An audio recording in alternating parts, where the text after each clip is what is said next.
Welcome to Movie Narration Channel. Today we'll be narrating the 2008 movie The Day the Earth Stood Still.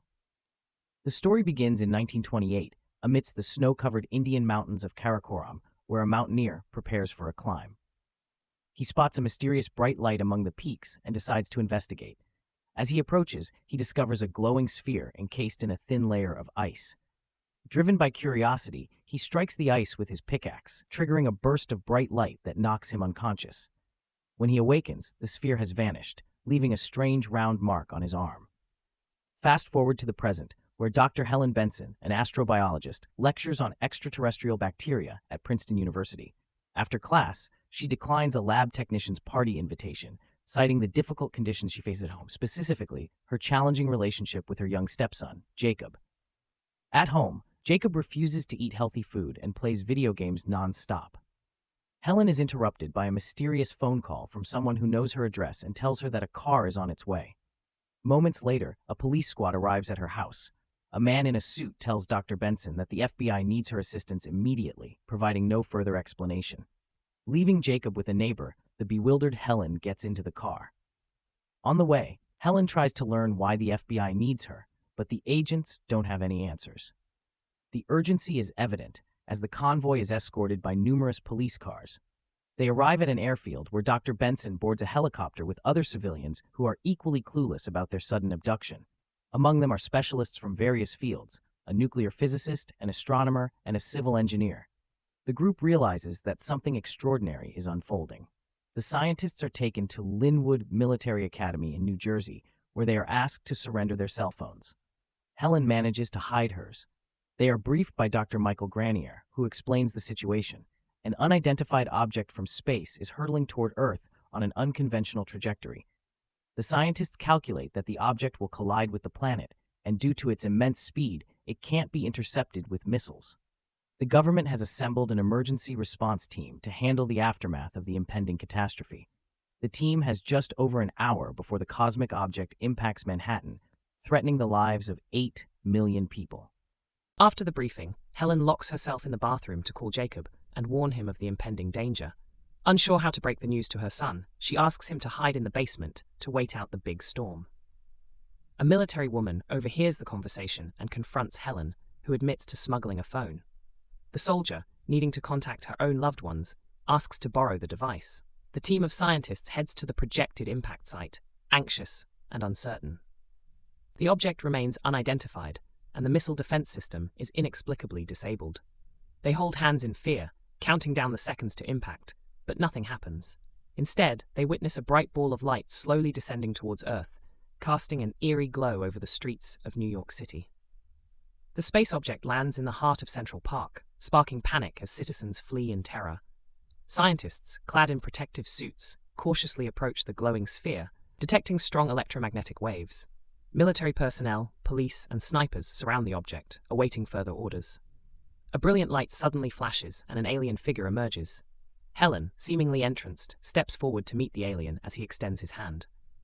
Just as she reaches out, a gunshot rings out and the alien collapses into her arms. In an instant, a massive creature emerges from the light, disabling all machinery with a terrifying ultrasonic sound that stuns everyone. The creature reaches for the wounded alien, but the alien halts it with a simple gesture. The biological robot immediately shuts down, and all the terrestrial equipment returns to normal. The injured alien is quickly taken to a military laboratory, where medics are baffled by his physiology and struggle to treat him, causing his condition to worsen. Helen suggests bringing in a surgeon to remove the bullet from his body. As the surgeon operates, the grey, stringy tissue begins to peel away, revealing that the alien looks remarkably human. After the procedure, the alien is placed in a protective capsule, where his vitals rapidly stabilize and he regains consciousness. Initially panicked, the alien calms down upon seeing Helen. She reassures him that he is safe. The alien, now fully human in appearance, looks just like the mountaineer from 1928 and begins repeating Dr. Benson's words as if committing them to memory. Meanwhile, the world is gripped by panic following the Central Park incident. Stock markets crash, civilians prepare for urgent evacuations, and people in cities worldwide flee population centers, fearing an alien invasion. While the president and vice president take refuge in a secure location, U.S. Secretary of Defense Regina Jackson takes control of the situation. In an emergency meeting, she learns that the aliens have hacked into a spy satellite, gaining access to classified national defense information. Intelligence reports that similar glowing orbs have landed in various locations around the globe. At the lab, Regina listens to the scientists' findings. Flesh samples from the alien reveal DNA from 3 different life forms. The alien's body tissue is human, while the grey flesh shell is organic, serving as a protective outer layer. Dr. Helen theorizes that the aliens previously visited Earth and obtained a sample of human DNA, allowing the injured visitor to assume human form. The group then visits the alien, who now speaks in full sentences and requests water. He shakily lifts the glass to his mouth, remarking that it will take time to adjust to his new body. The scientists exchange uneasy glances, uncertain how to communicate with him. Jackson takes the lead, asking the alien about his intentions, but receives no reply. Helen then gently asks him to share more about himself and his name. The alien introduces himself as Klaatu, revealing that he represents a coalition of civilizations. Klaatu requests a special UN meeting to address the world, but Regina refuses his request. Following their conversation, Regina orders Klaatu to be injected with truth serum and transferred to a more secure location for interrogation. The scientists, believing Klaatu to be the most significant discovery in human history, are reluctant to hand him over to the Secret Service. However, the Secretary of Defense insists that Klaatu, as a representative of an extraterrestrial civilization, poses a potential threat to humanity. She is determined to extract as much information from him as possible regarding his mission on Earth. Dr. Granier confronts Regina, but their argument is cut short by Helen, who offers to personally administer the injection and conduct the necessary tests. The FBI agent gives her an ampoule of truth serum, but Helen discreetly swaps it with a regular saline solution. Regina informs Klaatu that he will be moved to a more secure location, but Klaatu disagrees, stating his intention to leave the military base. Regina, however, is resolute, citing his illegal entry onto the planet and the fact that his robot attacked the military. Klaatu explains that the biorobot only activates in response to violence. Despite this, Regina orders Helen to administer the injection. As Helen does so, she quietly whispers to Klaatu that he must escape. After the procedure, Helen is quickly escorted away by the military, and Klaatu is restrained and taken to a room equipped with a lie detector. During the interrogation, Klaatu reprograms the lie detector, causing the agent to be electrocuted. He then takes control of the agent's mind and learns how to escape the military base. After extracting all the necessary information, Klaatu disguises himself in the agent's uniform. Using his ability to manipulate Earth's electronics, he locates the guards and incapacitates them with ultrasonic waves. Despite the ensuing alarm, Klaatu slips out of the building unnoticed. Amidst the chaos, Helen manages to steal a sample of Klaatu's tissue. Upon discovering Klaatu's escape, Regina orders all available resources to be deployed in capturing him. Klaatu makes his way to a train station where chaos reigns due to cancelled departures. Now, partially human, Klaatu experiences hunger and uses his abilities to obtain a free sandwich from a vending machine. The man observes the aggressive behavior of the people in the train station lobby with interest. Suddenly, he feels unwell and retreats to the bathroom, where he notices red fluid leaking from his bullet wound. Due to the vulnerability of the human body, the alien faints. Meanwhile, at Helen's house, the doorbell rings. A stranger informs her that her patient is at the station. Realizing that the man in question is the alien, Helen quickly sets out to retrieve him. She helps him into her car, where he encounters the unfriendly Jacob. Klaatu requests a sample of the grey tissue that was removed from him, and when he applies it to his wound, it heals instantly. Meanwhile, US military forces attempt to attack the biorobot. Sensing the impending danger, the giant immediately activates, seizing control of all military equipment and destroying it. The military's efforts to subdue the alien fail, leaving the commanders in despair. Helen continues to follow Klaatu's directions. Jacob notices a massive traffic jam as cars attempt to flee the city. The boy harbors a deep hatred for the alien beings, believing they must be destroyed, and is convinced his father would have fought them if he were still alive. The trio arrives at their destination. When Jacob goes to the bathroom, Klaatu asks Helen about his family. She reveals that Jacob's father was a military engineer, and his mother passed away during childbirth. Helen married Jacob's father, but after his death, she became the boy's guardian. They enter a fast food cafe, where Klaatu meets the elderly Mr. Wu, another member of an extraterrestrial race who was sent to Earth much earlier to study humans. Klaatu warns Mr. Wu about the impending operation and suggests he leave, but Mr. Wu chooses to stay. Over his many years of research, he has grown to love the Earthlings and has even started a family of his own. Despite recognizing that humans are damaging the planet, he wishes to spend humanity's final moments with them. In the meantime, the military installs super-strong protective panels around the now inactive giant biorobot, hoping to block its powers. An emergency hotline receives hundreds of calls from people who have spotted Klaatu.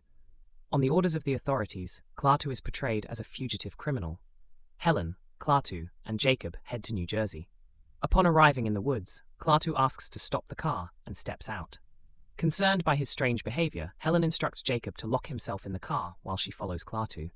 A swarm of insects flies past her and leads her to a lake, where she secretly observes Klaatu as another glowing orb emerges from the water. At that moment, Klaatu initiates the emergence of alien spheres across the planet. Shocked by what she witnesses, Helen returns to the car. Jacob begins to question his stepmother about their strange companion, sensing that something is amiss. He fears that Helen might marry Klaatu and that he would take his father's place. Disturbed by these thoughts, Jacob bolts from the car and runs into the woods.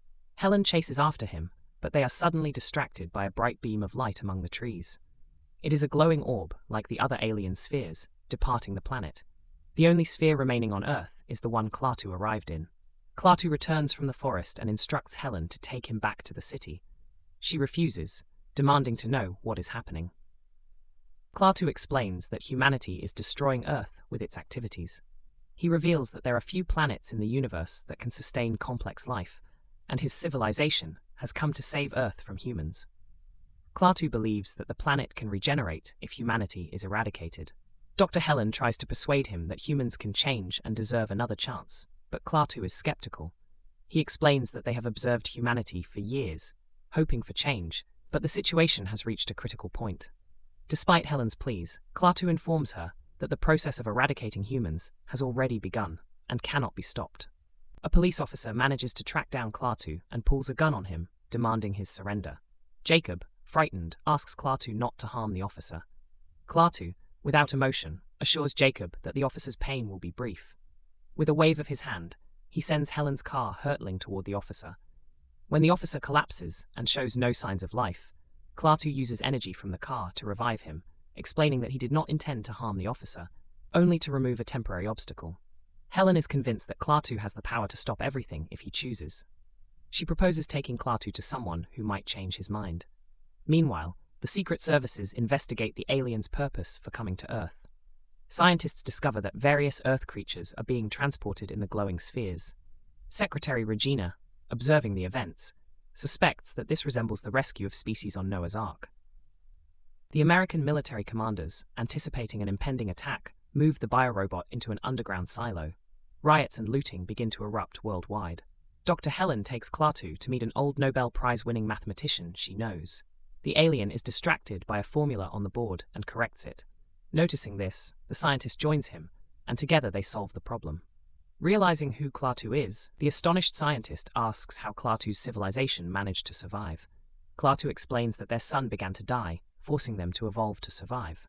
The mathematician suggests that humanity, too, is capable of change, especially when faced with extinction. The scientist's words give Klaatu pause, but their conversation is cut short by the arrival of Air Force helicopters.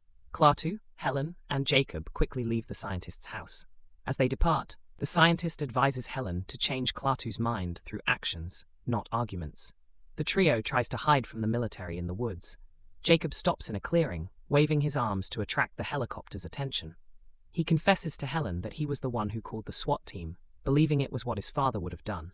Helen, emotionally, reminds Jacob that his father is no longer alive, which brings the boy to tears. Suddenly, a soldier grabs Dr. Benson, and the helicopter immediately heads back to base. The other helicopters spot Klaatu and prepare to fire. Using his powers, Klaatu stuns the pilots, causing the helicopters to crash into each other. Jacob, terrified, runs into the woods, fearing that Klaatu may seek revenge. When Klaatu catches up to the boy, he saves him from falling into a river and convinces him to follow him. Back at headquarters, Helen pleads with the Secretary of Defense to let her go, insisting that only she can stop Klaatu and prevent a disaster.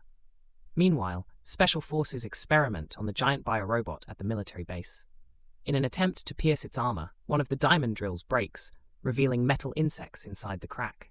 These insects multiply rapidly and soon the biorobot disintegrates into millions of bug-like nanorobots. The nanorobots quickly devour everything around them, turning everyone at the military base to dust. The military reports the situation to Regina, explaining that the nanorobots are indestructible. Missiles launched at them only increase their numbers. The swarm of alien bugs forms a massive cloud, moving in all directions and destroying everything in its path. Realizing that military force is powerless against this threat, the Secretary of Defense agrees to release Helen so she can negotiate with Klaatu. She is also joined by her scientist friend, Michael Granier. Klaatu takes Jacob to a woodsman's cabin and allows him to call his stepmother. The boy asks to be taken to Helen and suggests a safe place for them to meet. During their journey, Jacob confesses to the alien that he no longer wishes to see him destroyed. This causes Klaatu to begin questioning his beliefs and whether the destruction of humanity is truly necessary. Jacob leads the humanoid to the cemetery where his father is buried, desperately pleading with Klaatu to resurrect his father as he did with the patrolman earlier. However, the alien's powers prove ineffective in this situation. Disheartened, Jacob tells Klaatu to leave. Helen arrives, comforting Jacob and calming him down. Witnessing this emotional reunion, Klaatu finally sees the positive side of humanity and realizes that humans deserve another chance, but only if they change their ways and lifestyle. Meanwhile, the cloud of nanorobots rapidly approaches New York City, consuming a massive stadium in mere seconds. Despite Regina's pleas for peaceful negotiations, the president orders the military to resume action. Helen, Jacob, Klaatu, and Michael race to Central Park, heading towards the last remaining sphere. They break through the roadblocks, but the military surprisingly allows them to pass. As they reach the park, they find it deserted, with all military personnel and scientists removed. Suddenly, the Air Force launches an attack on the alien orb, following orders from the Secretary of Defense. Michael is killed, and the others are quickly surrounded by the nanorobot cloud. Klaatu urges Helen and Jacob to reach the orb, but the swarm is already closing in on it. Klaatu helps Helen and Jacob take cover under a bridge, but the destructive bugs have already infiltrated their bodies, slowly consuming them from within. Jacob's nose begins to bleed, and he loses consciousness. Desperate, Helen begs Klaatu to save the child. Klaatu saves both Helen and Jacob by absorbing the insects from their bodies into his own. He acknowledges the old scientist's words. Humans are indeed capable of change when pushed to the brink.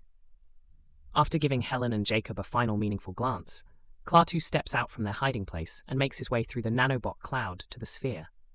As he touches the glowing orb, all of the bugs are destroyed. However, this also causes all Earth technology to shut down, plunging cities into darkness and bringing life on the planet to a standstill.